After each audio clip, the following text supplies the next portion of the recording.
أما بعد فأعوذ بالله من الشيطان الرجيم بسم الله الرحمن الرحيم يا أيها الذين آمنوا ادخلوا في السلم كافة ولا تتبعوا خطوات الشيطان إنه لكم عدو مبين صدق الله العظيم. سامعین محترم اور معزز ساتھی،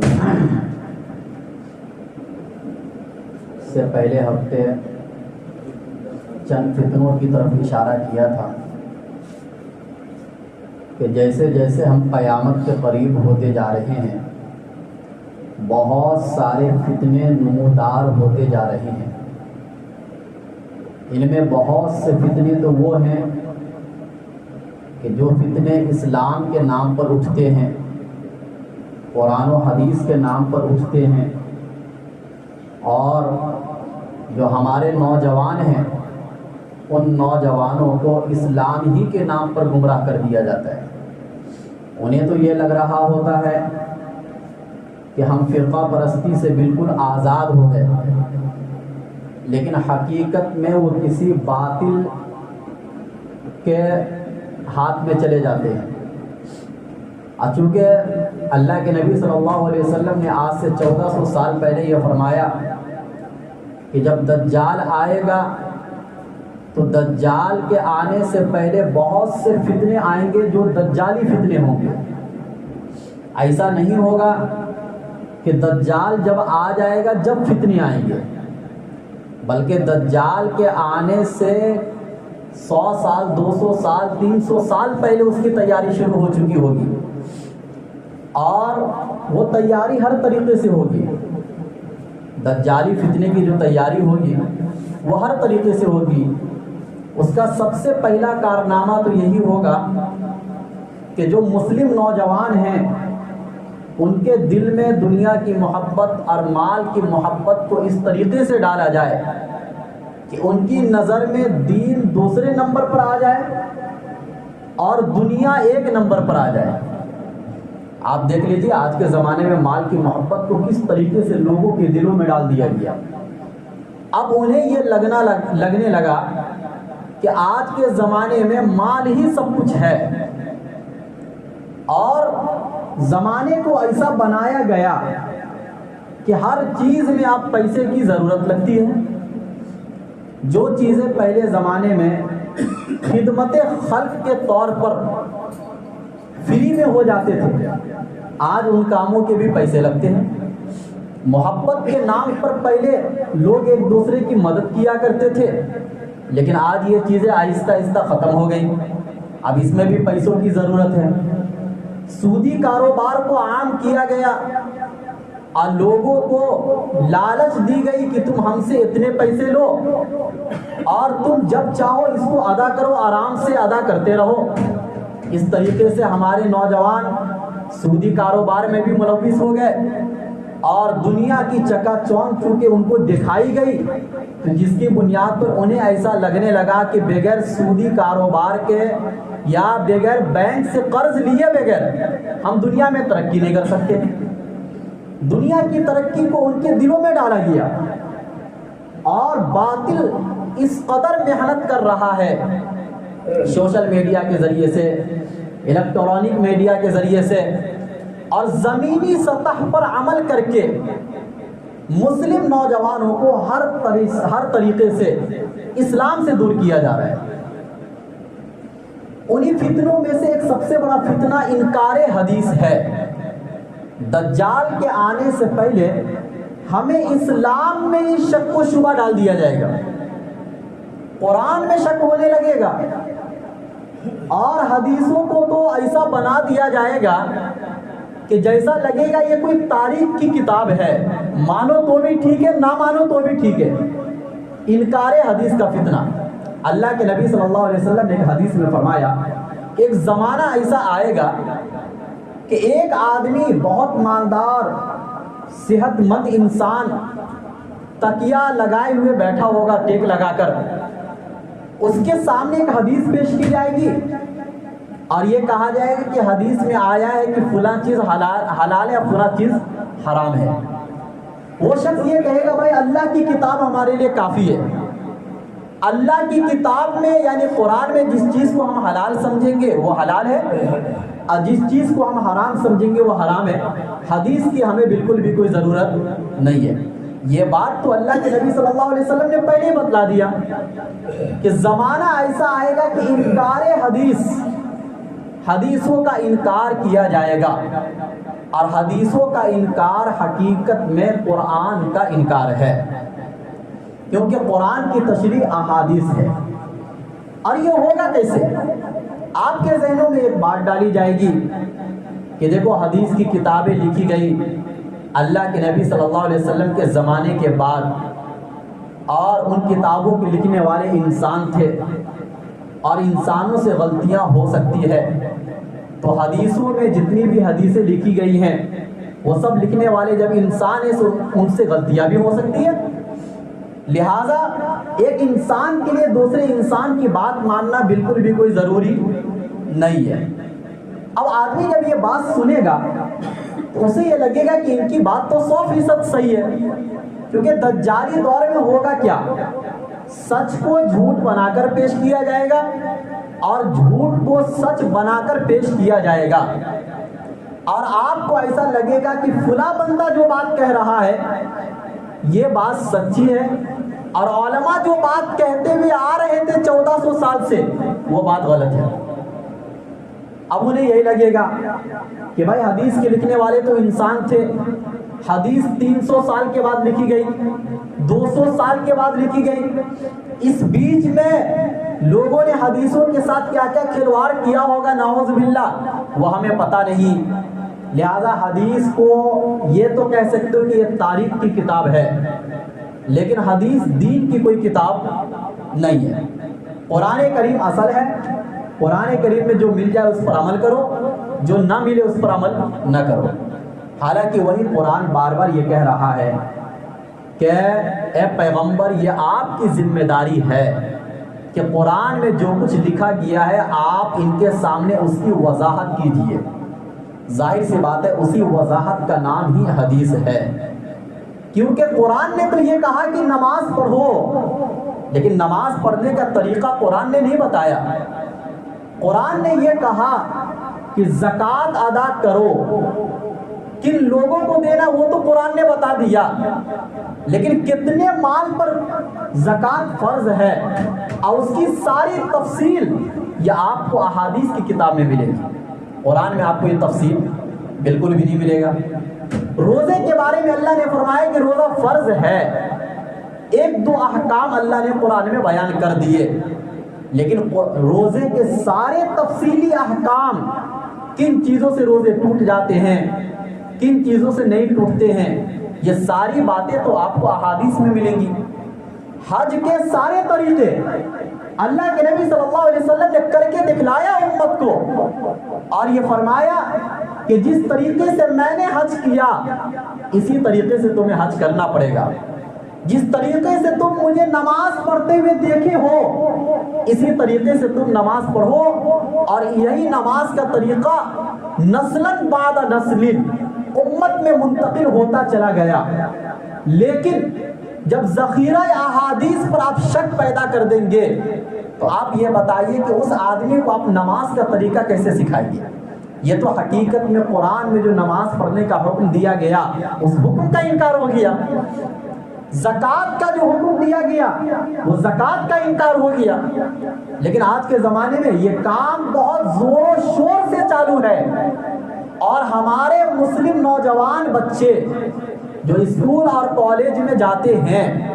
انہیں یہی ذہنیت دی جا رہی ہے کہ احادیث کی جو کتابیں ہیں یہ انسانوں نے لکھی ہے، اس پر عمل کرنا کوئی ضروری نہیں ہے، اور وہ بچہ آہستہ آہستہ ملحد بن جاتا ہے، اسلام سے دور ہوتا چلا جاتا ہے۔ جب شروع سے بچوں کے ذہنوں میں یہ ڈالا جائے گا کہ احادیث کی کتاب کوئی دین کی کتاب نہیں ہے، تو بعد میں جب آپ اس کو سمجھانے جائیں گے تو وہ آپ کے سامنے 10 سوال رکھ دے گا، اب اس کو سمجھانا بہت مشکل ہو جائے گا، کیونکہ شروع سے ہم نے ان پر دھیان دیا نہیں، ان پر باطل نے محنت کی، باطل کی محنت کا اثر ان کے دل و دماغ پر بیٹھ گیا، اب ہمارے سمجھانے کا کوئی بھی اثر ان کو نہیں ہوگا۔ اس لیے محنت ہمیں بچپن سے کرنی چاہیے اپنے بچوں پر، ان کے عقیدے کے لحاظ سے اور اعمال کے لحاظ سے، یہ بچہ کس طرف جا رہا ہے اور کس طرف نہیں جا رہا ہے، کن لوگوں کے ساتھ ان کی دوستی ہے، اور یہ موبائل پر کون سی ویڈیو دیکھتے ہیں، کون سے اسکالر کی ویڈیو یہ دیکھتے ہیں، اور کون سے اسکالر سے ان کو زیادہ دلچسپی ہے، اس کی تحقیق بھی آپ کو کرنی پڑے گی، کیونکہ آج کے زمانے میں بہت سے ایسے اسکالر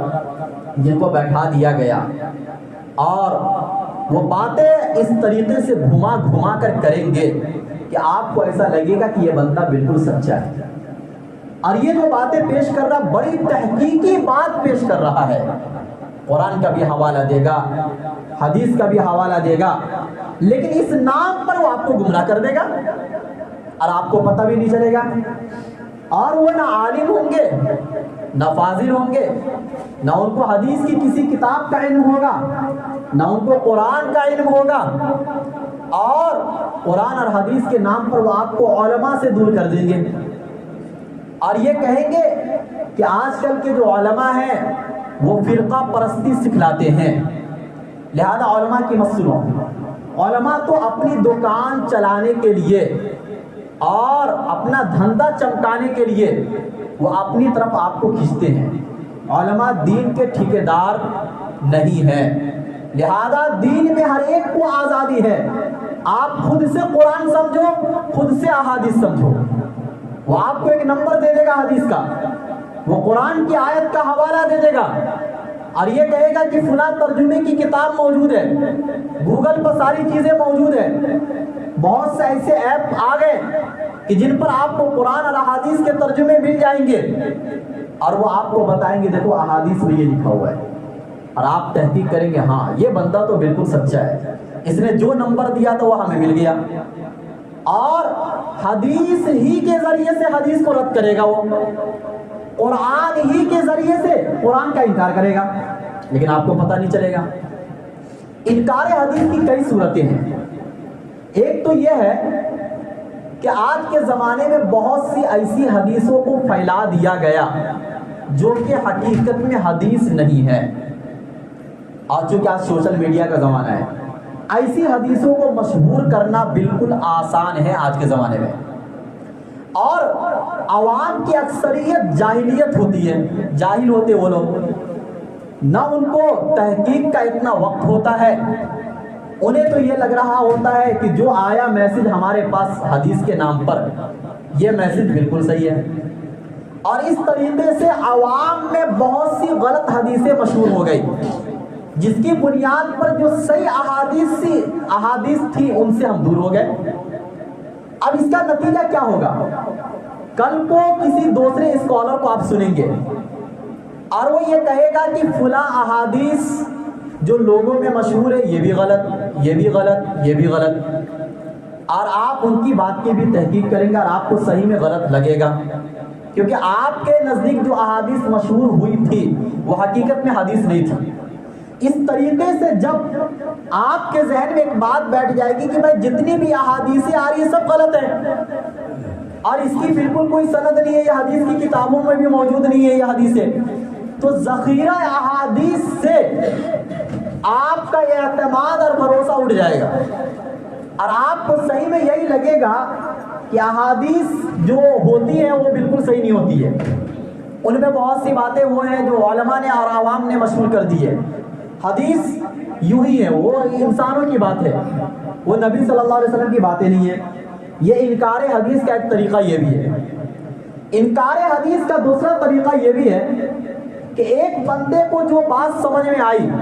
حدیث کی روشنی میں، اس نے اجتہاد کر کے ایک مسئلہ عوام کے سامنے بیان کر دیا اور یہ کہہ دیا کہ حدیث سے اصل یہی مسئلہ ثابت ہوتا ہے،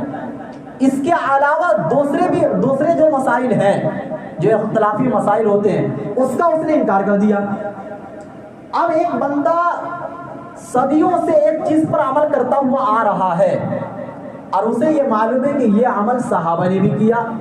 یہ عمل تابعین نے بھی کیا، تبع تابعین نے بھی کیا، اور اس کے ذہن میں یہ بات بیٹھی ہے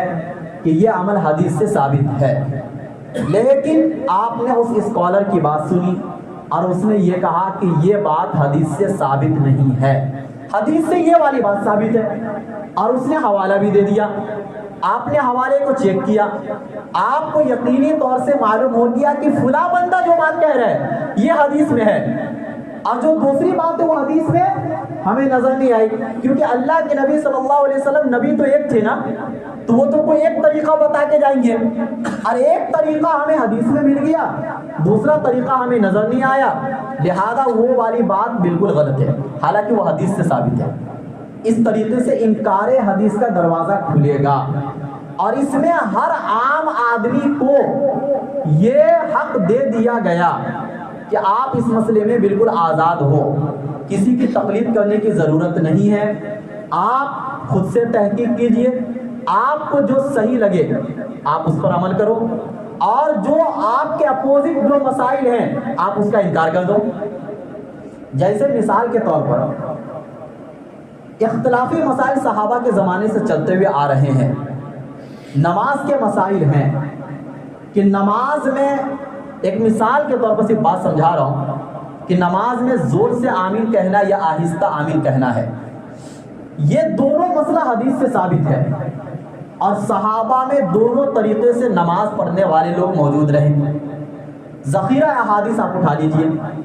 زور سے آمین کہنے والے بھی آپ کو ملیں گے،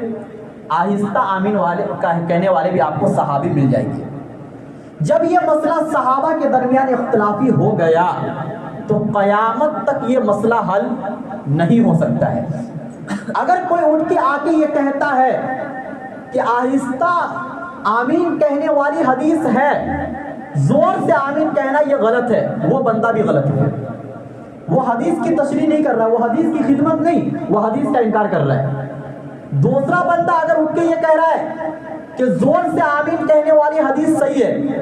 اور آہستہ کہنے والی بالکل بھی نہیں ہے یا ضعیف ہے، یہ بندہ بھی حدیث کے ساتھ غداری کر رہا ہے، صحابہ کے ساتھ غداری کر رہا ہے، نبی صلی اللہ علیہ وسلم کی نماز کو مشکوک بنا رہا ہے، کیونکہ جب نبی صلی اللہ علیہ وسلم کو صحابہ نے دونوں طریقے سے کرتے ہوئے دیکھا تو صحابہ میں عمل بھی دونوں طریقے سے پایا گیا، اور جب صحابہ کو تابعین نے دیکھا تو تابعین میں بھی دونوں طریقے کے لوگ پائے گئے، اور اسی بنیاد پر جب امت کے چار بڑے امام اعظم ابو حنیفہ، امام شافعی، امام مالک، امام احمد بن حنبل رحمۃ اللہ علیہ، یہ چاروں امام نے جب اپنی زندگی میں آنکھ کھولی تو انہوں نے دونوں طریقے سے عمل ہوتا ہوا دیکھا۔ کسی امام کو یہ لگا کہ زور سے آمین کہنے والی احادیث ہمارے نزدیک زیادہ مناسب ہے عمل کے، لہذا انہوں نے کہہ دیا کہ سنت یہ ہے، لیکن دوسرے پر انہوں نے تنقید نہیں کی، کسی ایک امام نے یہ فتویٰ نہیں دیا کہ کوئی اگر زور سے آمین نہیں کہے گا تو اس کی نماز نہیں ہوگی، یہ فتویٰ۔ اور جن کو یہ لگا کہ آہستہ آمین کہنے والی احادیث ہمارے نزدیک زیادہ مناسب عمل کرنے کے، اور بہت سے صحابہ نے اس پر بھی عمل کیا، لہذا انہوں نے یہ کہا کہ نبی کی سنت یہ ہے کہ آپ آہستہ آمین کہو، لیکن انہوں نے زور سے آمین کہنے والے پر تنقید نہیں کی۔ یہ کہا کہ بھائی ہمارے نزدیک سنت یہ لگا کیونکہ ہم نے صحابہ کو دیکھا، صحابہ کبھی بھی نبی کی مخالفت نہیں کر سکتے ہیں، لہذا اللہ کے نبی صلی اللہ علیہ وسلم کا عمل یہ بھی ہوگا اور یہ بھی ہوگا۔ عوام کے لیے یہ ضروری ہے کہ وہ کسی ایک امام کی تقلید کر لے تاکہ وہ اپنی خواہش پر عمل نہ کرے، تاکہ بے راہ روی اور آزادانہ خیال جو لوگوں کے ذہنوں میں پایا جاتا ہے وہ نہ پایا جائے۔ اب دیکھیں دونوں مسئلہ حدیث سے ثابت ہے، امت میں صدیوں سے دونوں مسئلے پر عمل ہوتا ہوا آ رہا ہے، ان کے ماننے والے نے اپنی اپنی کتابیں لکھی، ان کے ماننے والے نے اپنی اپنی کتابیں لکھی، کسی نے یہ نہیں کہا کہ سامنے والے کا مسئلہ حدیث سے ثابت نہیں ہے، سب نے کہا کہ دونوں مسئلہ حدیث سے ثابت ہے، اور یہ مسئلہ افضلیت کا ہے۔ اگر آپ زور سے آمین کہو گے، زور سے آمین کہنے والے امام نے کہا کہ یہ افضل ہے، آہستہ آمین کہنے والے نے کہا کہ آہستہ آمین کہنا افضل ہے۔ یہ نہیں کہا کہ یہ فرض اور واجب ہے، جو نہیں کہے گا اس کی نماز ہی نہیں ہوگی۔ لیکن ایک فتنہ اٹھایا گیا اور یہ کہا گیا کہ اصل زور سے آمین کہنا ہے، اللہ کے نبی کا اصل عمل یہ ہے، اور دوسرے طرف کے جو لوگ ہیں جو عمل کر رہے ہیں یہ حدیثی سے نہیں ثابت ہے۔ اب اس میں ہوگا کیا؟ اس میں امت میں جو بڑے بڑے علماء، سلف صالحین اور جو بڑے بڑے صحابہ سے آہستہ آمین کہنا ثابت ہے، ان تمام لوگوں کی نمازوں کو آپ مشکوک بنا رہے ہیں، کیونکہ آپ جو دعویٰ کر رہے ہیں، دعویٰ اگر یہ ہوتا کہ بھائی ہمیں یہ زیادہ اچھا لگ رہا ہے اور اس طرف بھی بہت سے لوگ تھے اس لیے ہم اس پر عمل کر رہے ہیں، کوئی مسئلہ نہیں ہے، یہ آپ کا اختیاری مسئلہ ہے۔ لیکن اگر آپ کا دعویٰ یہ ہو جائے گا کہ نہیں اصل حدیث یہی ہے اور دوسری طرف کی جو احادیث ہے وہ حدیث ہی نہیں ہے یا وہ حدیث ضعیف ہے، یہ کہہ کر آپ انکار کر دیتے ہیں، تو آپ گویا کہ حقیقت میں منکرین حدیث ہیں،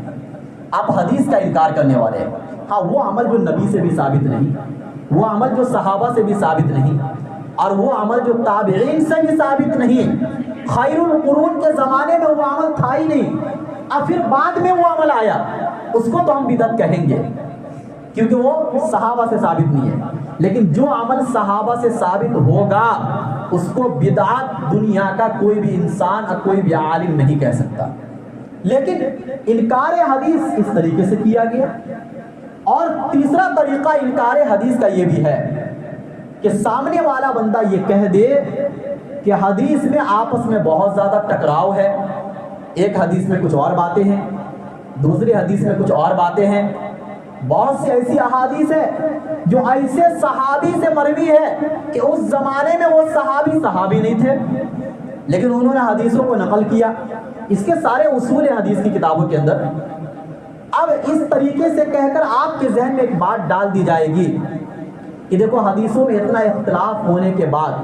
حدیث پر اعتماد کیسے کیا جا سکتا ہے۔ آپ یہ کہیں گے ہاں یہ بندے کی بات بھی ٹھیک ہے، اور آپ جو ہے حدیث کے منکر ہو جائیں گے، اور جس کا نتیجہ یہ ہوگا کہ بہت سے ایسے عقائد جو احادیث سے ثابت ہے ان عقائد کو آپ چھوڑ دیں گے۔ جیسے دجال آئے گا، یہ احادیث سے ثابت ہے۔ حضرت عیسیٰ علیہ السلام کا نزول ہوگا، یہ احادیث سے ثابت ہے۔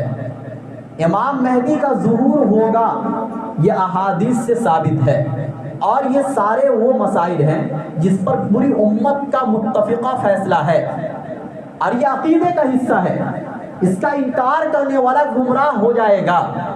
لیکن آج ایسے بہت سے لوگ ملیں گے آپ کو کہ جو بہت آسانی سے ان مسائل کا انکار کر دیتے ہیں۔ کیوں؟ کیونکہ پہلے ان کے ذہن میں یہ ڈالا گیا کہ حدیث محفوظ نہیں ہے، حدیث محفوظ نہیں ہے، حدیث میں آپس میں ٹکراؤ بہت ہے۔ حالانکہ ان تمام ٹکراؤ کا جواب محدثین نے دے دیا ہے، ان سارے اعتراضات کا جواب جو حدیث پر اٹھتے تھے ہمارے علماء نے بہت صفائی کے ساتھ جواب دے دیا ہے۔ لیکن ظاہر سی بات ہے ہماری عوام کو ان کتابوں کے پڑھنے کا وقت نہیں ہے، اور نہ ان علماء کے پاس بیٹھنے کا وقت ہے جو علماء اہل سنت والجماعت میں سے ہیں۔ ہم ان لوگوں کی بات سنتے ہیں کہ جو سوشل میڈیا پر زیادہ مشہور ہوتے ہیں اور جن کے ماننے والے اور جن کو لائک کرنے والے زیادہ ہوتے ہیں، ایسے لوگوں سے ہم متاثر ہوتے ہیں۔ یہ بھی ایک دجالی دور میں دجالی فتنہ ہے کہ آپ کو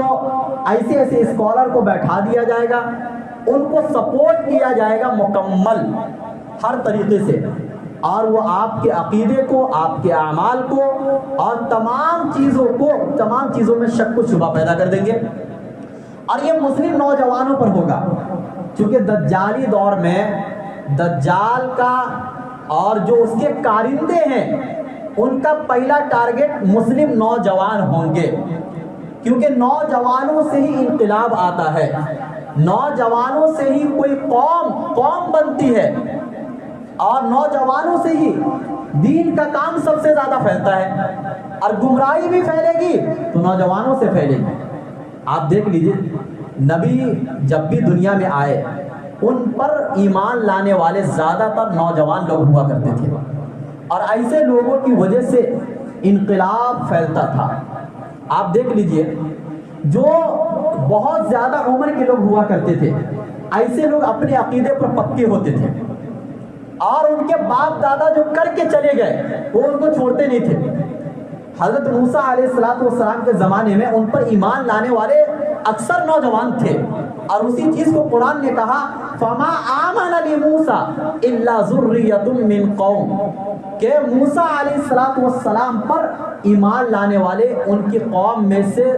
کچھ نوجوان تھے. ذریت کا ترجمہ مفسرین نے نوجوان لوگوں سے کیا. ہمارے نبی صلی اللہ علیہ وسلم مکہ میں اسلام کی دعوت کو پھیلایا.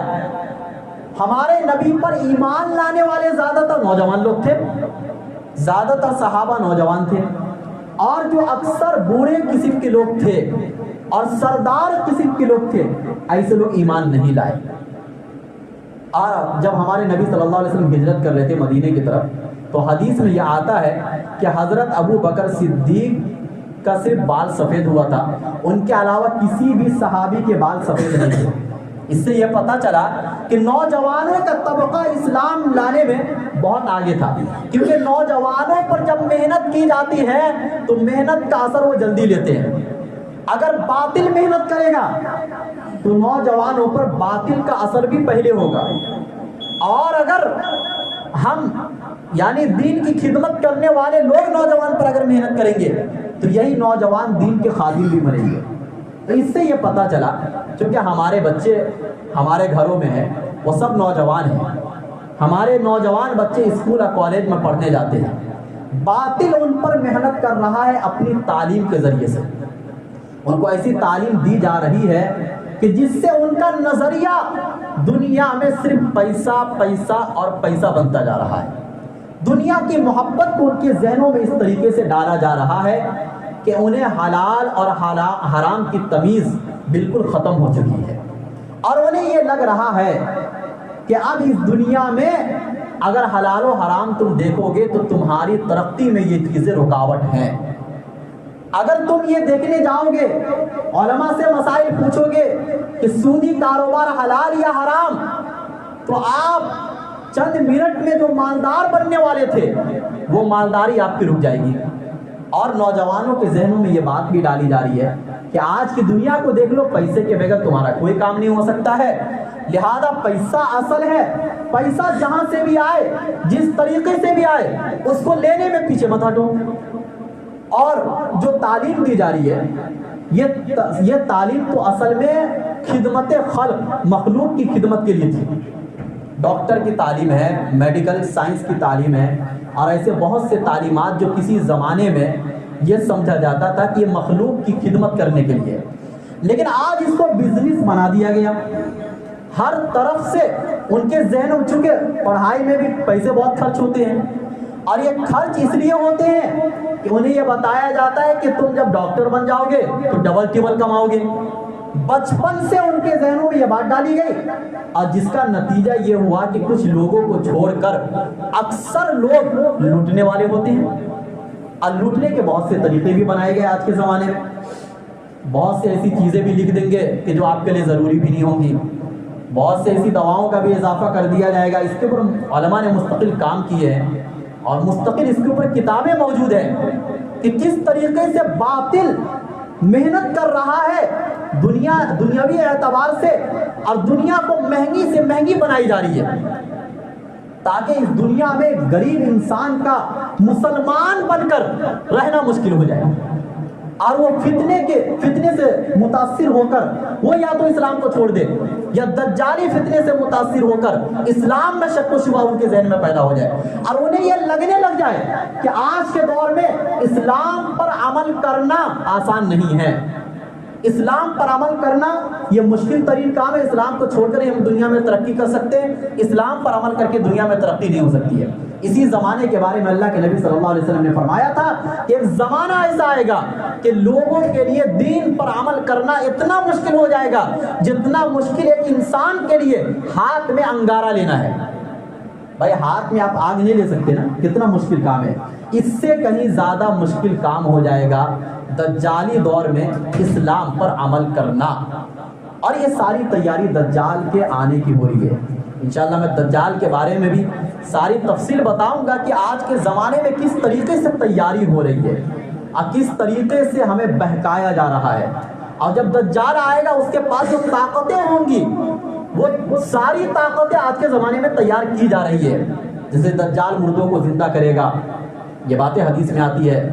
دجال کا یہ آتا ہے کہ وہ ہریالی لا کے دکھلا دے گا, دجال بارش برسا کے دکھائے گا. یہ ساری تیاری آج کے زمانے میں ہو رہی ہے اور انہی طریقوں کے ذریعے سے ہمارے نوجوانوں کو آہستہ آہستہ اسلام سے دور کیا جا رہا ہے. جبھی تو دجال کا فتنہ اتنا خطرناک ہوگا کہ عام انسانوں کے لیے اور عام مسلمانوں کے لیے اپنا ایمان بچانا مشکل ہو جائے گا. یہ اتنا خطرناک فتنہ کہ جس سے خود نبی صلی اللہ علیہ وسلم کئی بار پناہ مانگتے تھے. اور دنیا میں جتنے بھی نبی آئے سارے نبیوں نے دجال کے فتنے سے پناہ مانگی ہے. تو ہم جس دور میں زندگی گزار رہے ہیں یہ دجالی دور ہے. اللہ کے بارے میں شک و شبہ پیدا کیا جائے گا کہ دیکھو مسلمانوں پر کتنا ظلم و ستم ہو رہا ہے, تمہارا اللہ کہاں چلا گیا, کیوں نہیں مدد کر رہا ہے, وہ اللہ تنہا تم کو چھوڑ دیا. یہ باتیں آج ہو رہی ہے اور بہت سے نوجوان ایسے ہیں جو ان باتوں سے متاثر ہو کر اسلام چھوڑ رہے ہیں. یہ ہمیں اور آپ کو معلوم نہیں ہے, اس لیے ان باتوں کو سمجھنے کی ضرورت ہے. اور اللہ کی قدرت اور طاقت کو قرآن و احادیث کی روشنی میں جو 1400 سال پہلے ہمیں بتا دی گئی یہ ساری باتیں, ان باتوں کو آج کے زمانے میں سمجھنا ہے اور خصوصاً ہمارے جو نوجوان بچے ہیں ان کے اوپر محنت کرنی ہے کہ یہ کس طرف جا رہے ہیں. اللہ تعالی ہم سب کو کہنے سننے سے زیادہ کرنے کی